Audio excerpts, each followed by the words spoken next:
56 বছরে তৃতীয়বার বাবা হলেন কাঞ্চন মল্লিক। দ্বিতীয় সন্তানের জন্ম দিলেন শ্রীময়ী চট্টরাজ।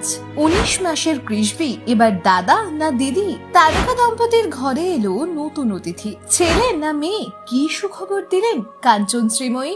নবজাতকের নাম কি রাখলেন এই তারকা দম্পতি? হ্যাঁ, সুখবরটা একেবারেই সত্যি। কাঞ্চন মল্লিক ও শ্রীময়ী চট্টরাজের ঘরে এসেছে এক ফুটফুটে পুত্র সন্তান। 19 মাসের ছোট্ট কৃষ্ণবী এবার বড় দিদি।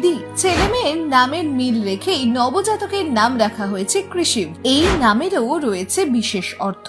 কৃষিব নামটি ভগবান শ্রীকৃষ্ণ ও মহাদেব শিবের নামের সংমিশ্রণ, যার অর্থ শুভ, কল্যাণ, করুণা ও আধ্যাত্মিক শক্তির প্রতীক। সোশ্যাল মিডিয়ায় মাতৃত্বকালীন ফটোশুটের ছবি শেয়ার করে কাঞ্চন ও শ্রীময়ী লিখেছেন, তাদের ছোট্ট পরিবারে এসেছে নতুন আশীর্বাদ। 3 জনের পরিবার এবার 4 জনের হয়েছে। নতুন সদস্যকে